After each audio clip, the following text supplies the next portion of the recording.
La situation sécuritaire et paix dans la partie est de la République démocratique du Congo était au centre du 10e sommet de la conférence internationale sur la région de Grand Lac qui s'est tenu le week-end dernier à Luanda, au cours desquels l'Angolais Lorenzo a été désigné médiateur dans la facilitation du dialogue RDC-Rwanda. Dans ce journal, plus de détails.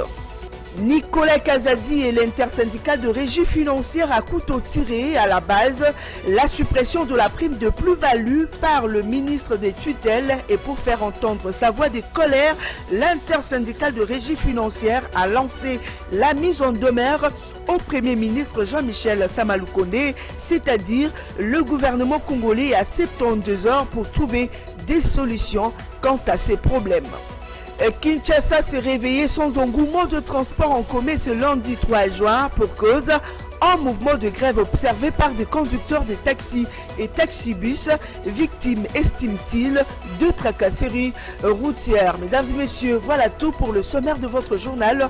Le développement sous peu.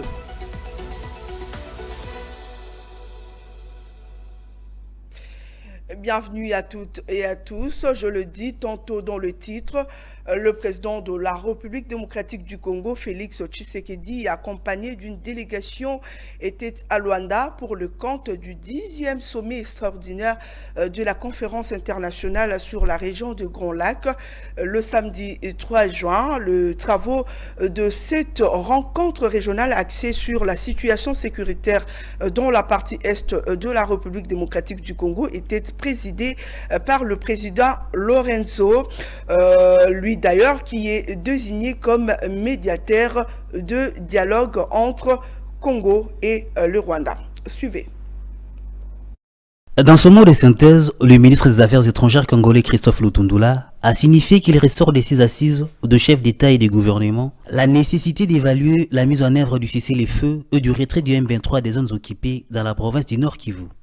Ce sommet a réaffirmé la nécessité urgente de renforcer la coordination ainsi que l'opérationnalisation d'un cadre pour la surveillance et l'évaluation de la mise en œuvre du cessez-le-feu et du retrait des M23 des territoires occupés. La réaffirmation de la nécessité d'exécuter la feuille de route conjointe de Luanda et de Nairobi, qui a été adoptée l'année dernière, le 23 novembre, par le mini-sommet des chefs d'État de la région. Le fait que la CIRGL, le sommet qui vient de se tenir, a pris acte aussi de la décision que vous connaissez, prise par la SADC, de déployer une force en soutien à la RDC pour établir la paix au pays. Il faut souligner également le fait qu'on a insisté, on est revenu sur l'obligation pour les M23 de faire exactement et précisément, j'allais dire réellement, le retrait, de se soumettre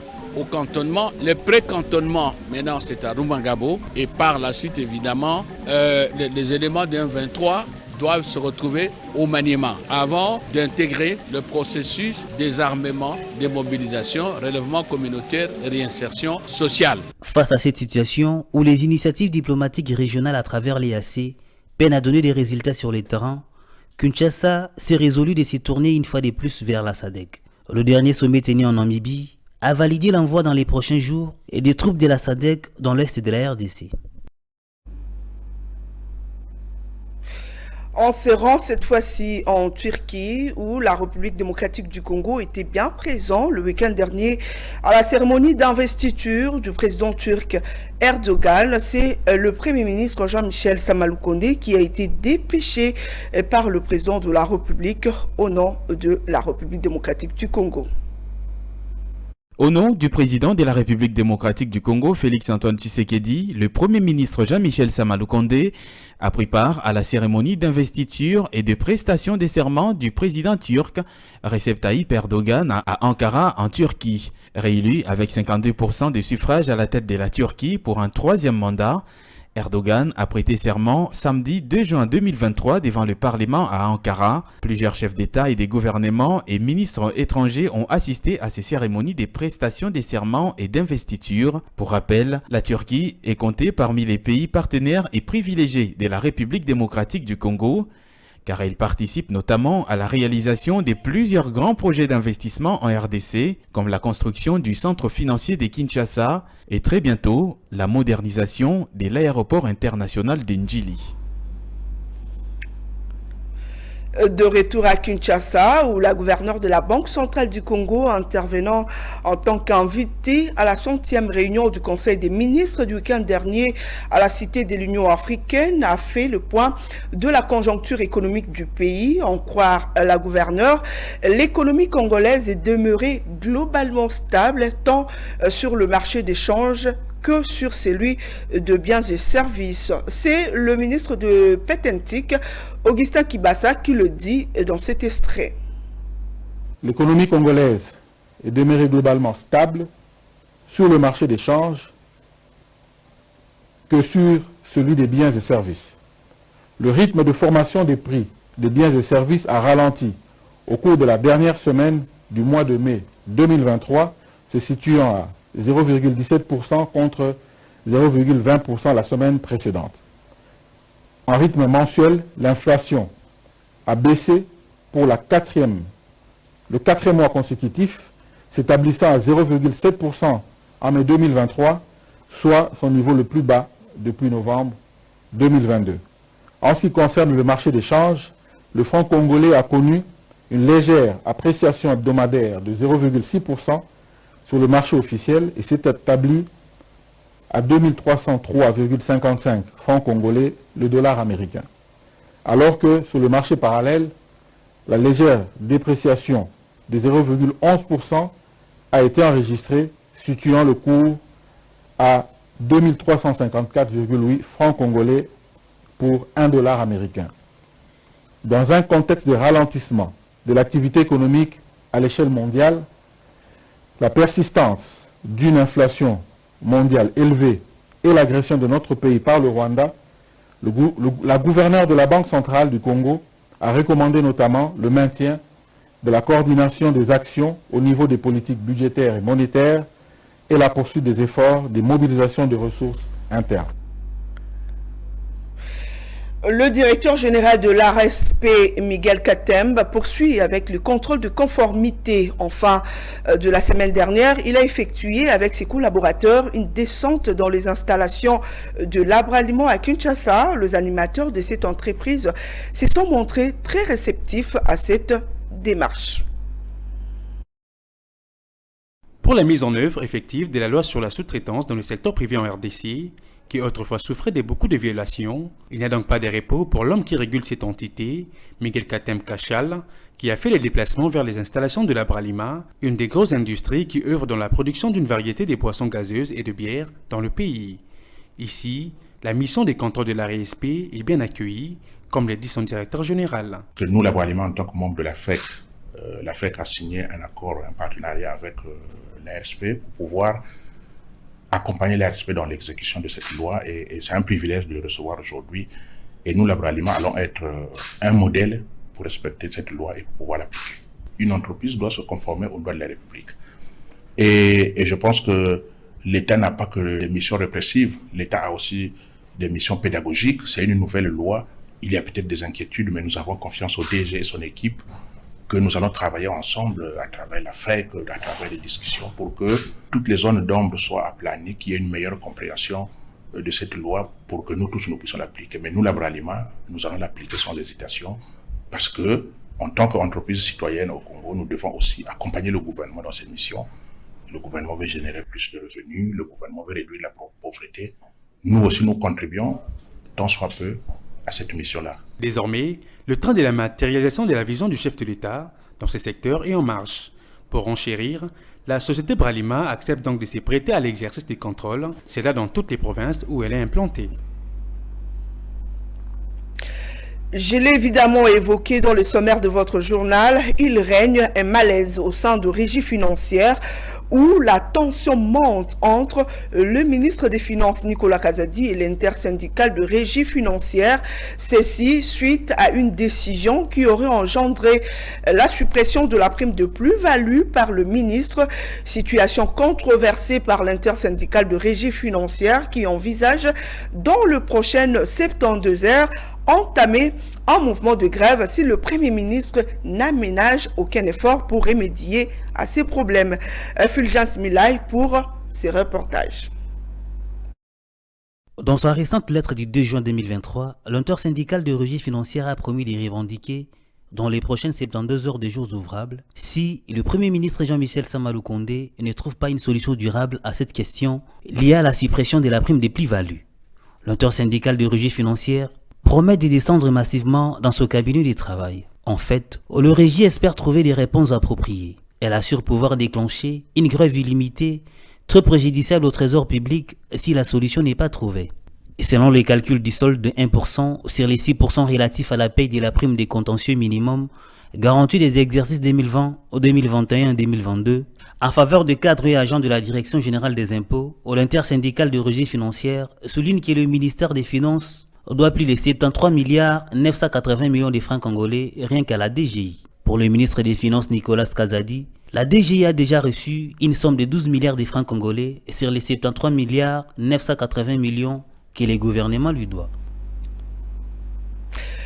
C'était là le commentaire de Fulgence Milay. On se rend cette fois-ci à l'Assemblée provinciale de Kinshasa où Godin Poy demande au gouverneur de la ville Jean-Tini Ngobila dans une correspondance parvenue ce lundi à votre rédaction toutes les autorisations d'emprunt que l'APK a établies en faveur du gouvernement provincial. En effet, l'Assemblée provinciale accuse le gouvernorat d'opacité.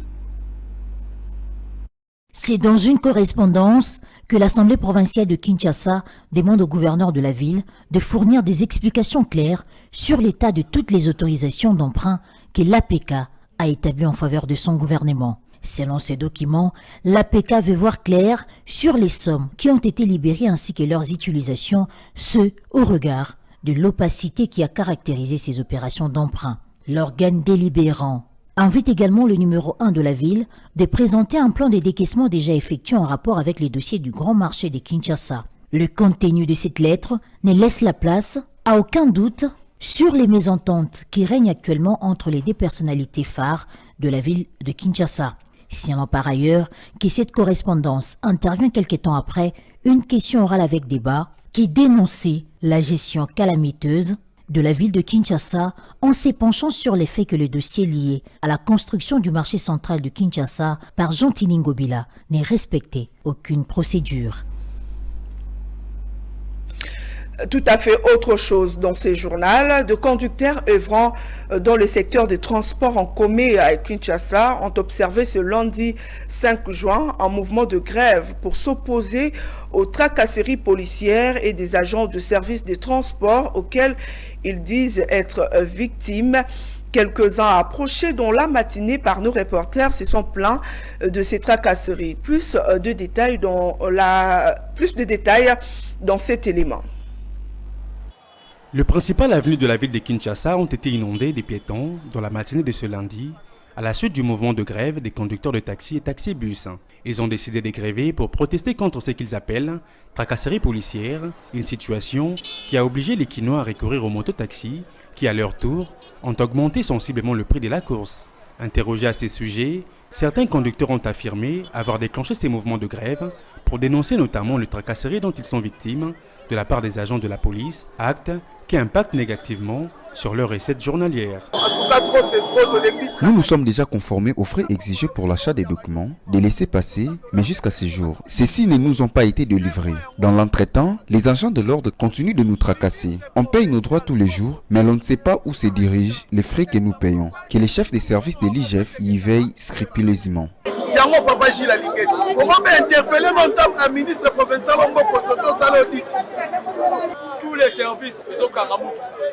Tous les services en mettent dans la régulation routière. On paye l'argent sans savoir où sont dirigés ces frais.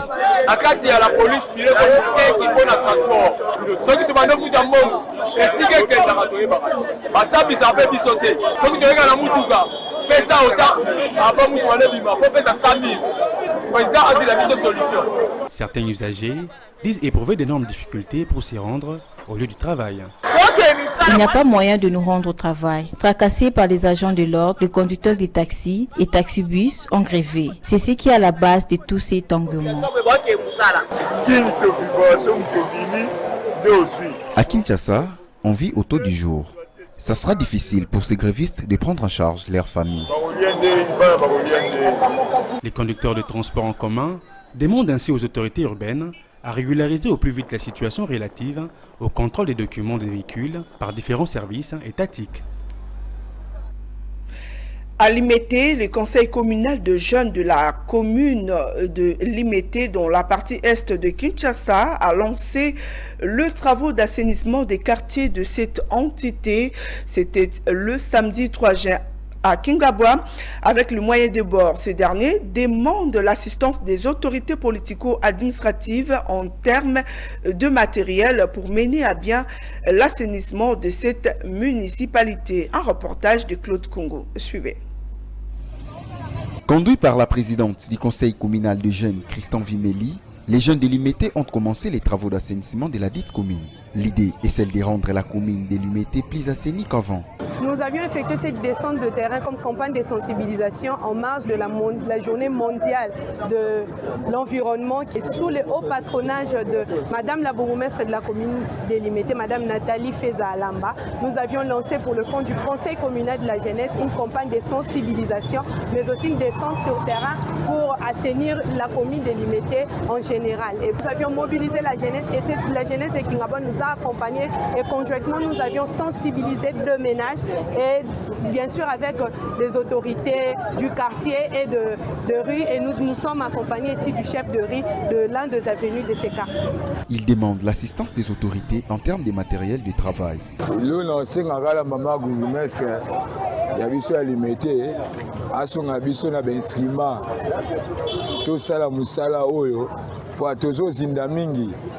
bandako ezozinda biloko ezobeba na asenga asonga biso na bapau barato na babuti po esunga biso todinda ata la terrasse na baga tokota na bakashine wana tokotela baterrasse tobisa basalite po tozala pas à l'aise. Soulignons que ces travaux d'assainissement sont réalisés avec le soutien de Madame la bourgmestre de la commune de Limete, Nathalie Feza Alamba.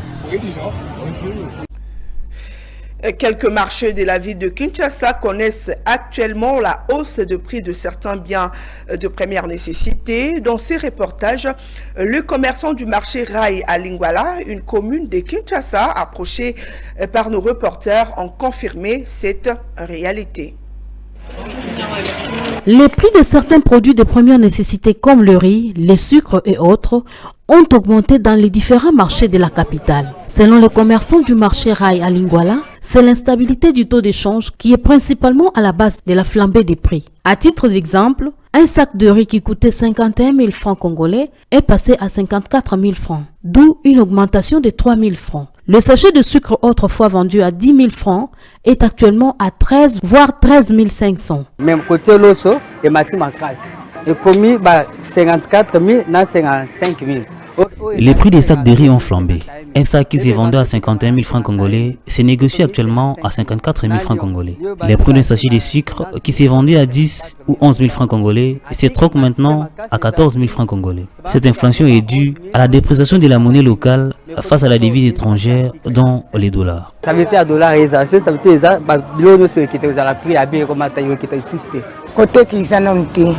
Nos activités de vente ne vont pas bon train pour cause de la hausse générale des prix.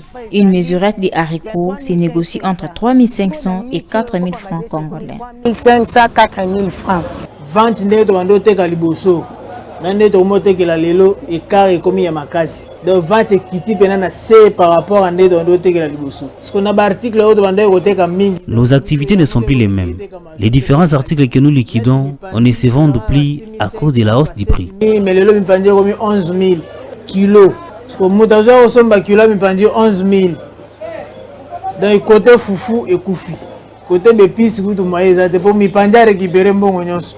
Ce dernier lance un SOS aux autorités. Ils espèrent que le taux d'échange devienne stable le plus tôt possible afin que le prix se stabilise également. Les plantes telles que la citronnelle, le feuille de calptus et autres sont de produits à consommer pendant cette période de la saison sèche au regard de leur caractère thérapeutique. À Kinshasa, cependant, quelques vendeuses sont confrontées à de réalités liées au transport des marchandises ou au vol. Elles se sont exprimées dans cet élément de Joe Manana.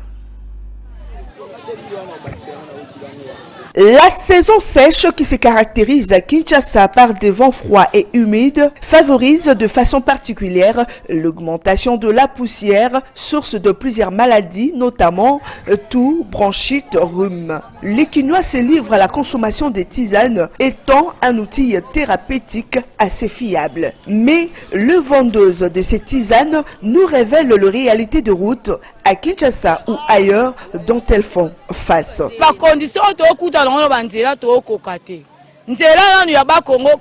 Les conditions dans lesquelles nous effectuons nos différents déplacements sont extrêmement précaires. Pour cause, l'état dégradant de la route reliant Kinshasa au Congo central, à cette difficulté vient se greffer celle de l'insécurité. Nous subissons ainsi d'énormes pertes.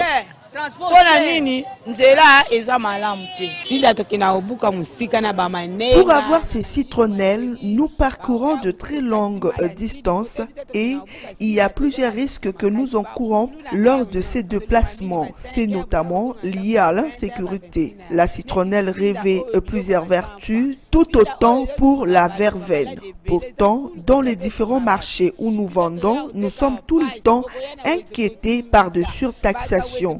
Ajoutez à cela le problème lié au transport de nos marchandises.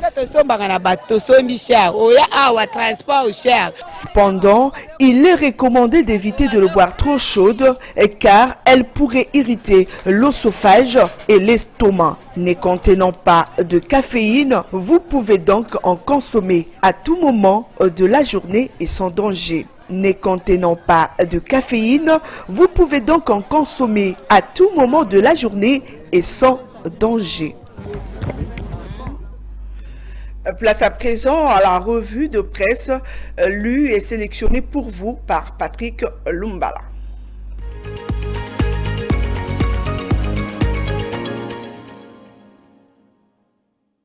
Bienvenue à toutes et à tous dans cette revue des presses sur votre télévision. Une revue que nous ouvrons avec le journal Africa News qui titre à sa 5e page « Les syndicats grondent après la suppression illégale de la prime des plus-values par le ministre des Finances.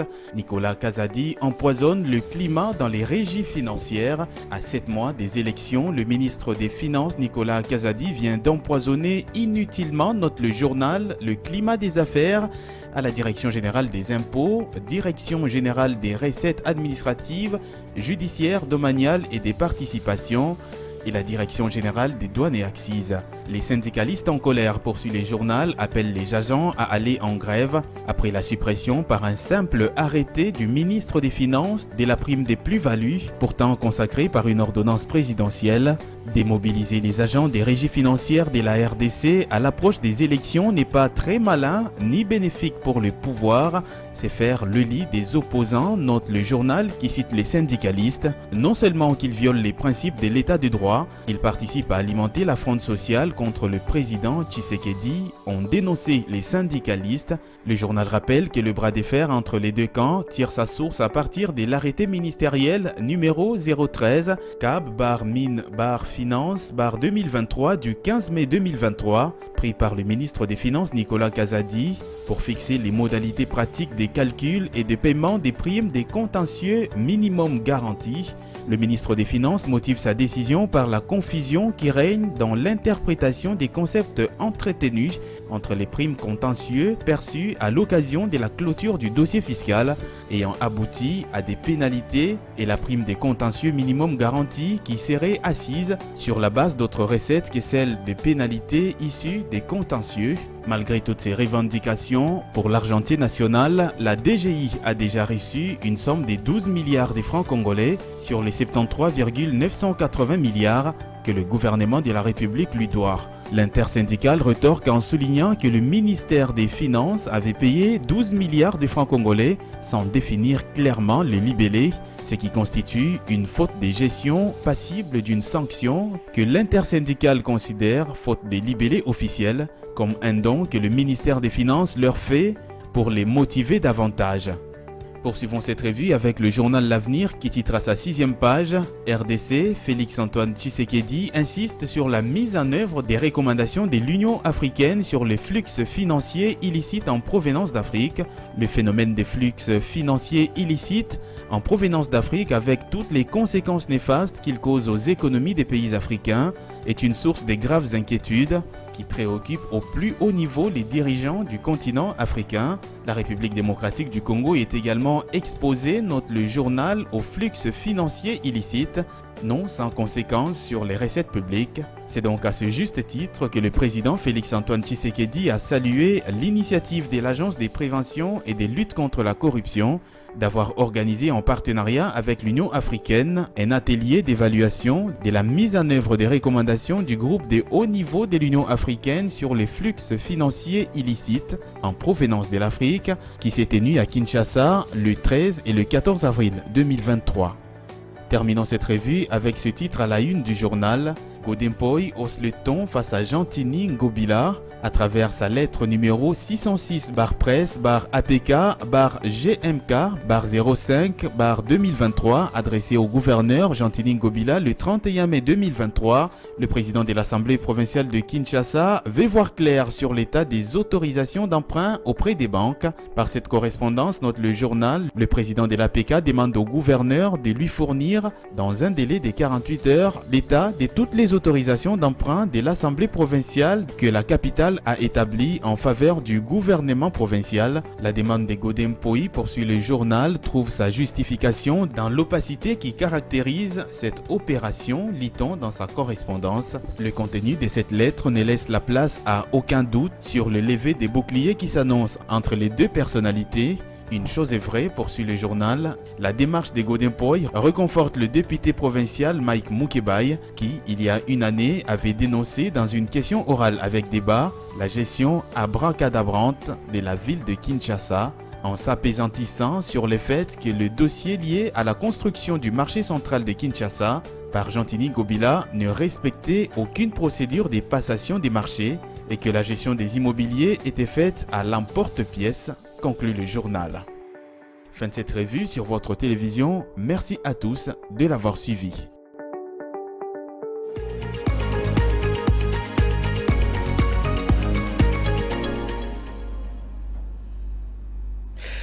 Voilà, c'est cette revue de presse qui boucle cette édition d'information. Mais avant de la boucler complètement, on va prendre le rappel de titres pour tous ceux qui nous ont pris en cours. La situation sécuritaire et paix dans la partie est de la République démocratique du Congo était au centre du 10e sommet de la conférence internationale sur la région de Grand Lac qui s'est tenue le week-end dernier à Luanda. Mesdames et messieurs, dans ce journal, vous avez eu plus de précisions.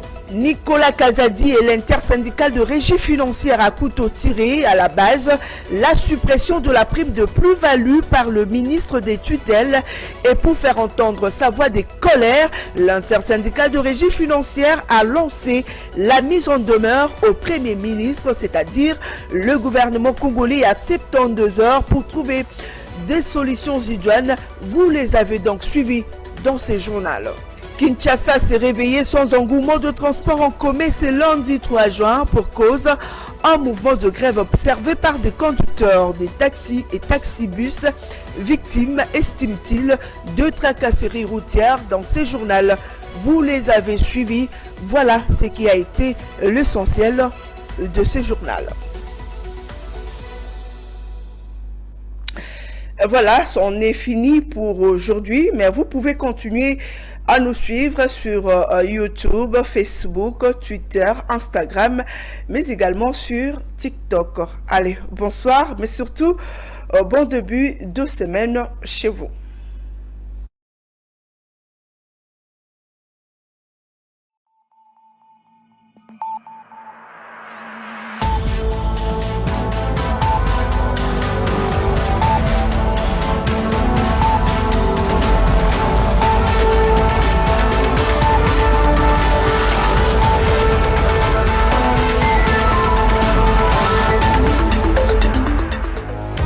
dans une sphère médiatique essentiellement tournée vers des contenus généralistes, où l'originalité n'a plus sa place au chapitre, où le secteur de l'économie et finance, pourtant poumon d'un État, sombre dans les oubliettes, voici enfin Ecofin Télévision. Économie et finance télévision, votre chaîne thématique essentiellement économique, vous offre un contenu original. Nous traitons des questions monétaires, commerciales, énergétiques, minières, pétrolières et environnementales. Notre créneau, vous proposer des informations, des analyses, des perspectives et prévisions économiques. Ecofin Télévision vous permet également de comprendre la coopération entre les États et les institutions, sans oublier l'épineuse question de la dette. Ecofin Télévision, tout savoir sur les investissements, les échanges commerciaux, la balance commerciale et la balance des paiements, le taux d'échange, l'état des lieux de la lutte contre les détournements des finances publiques, la coopération bilatérale ou multilatérale. Ecofin Télévision vous explique comment l'économie nationale est directement liée à l'économie mondiale. Notre particularité fait notre originalité. C'est pourquoi nous disons Ecofin Télévision, mieux que savoir sur l'économie et finances, comprendre.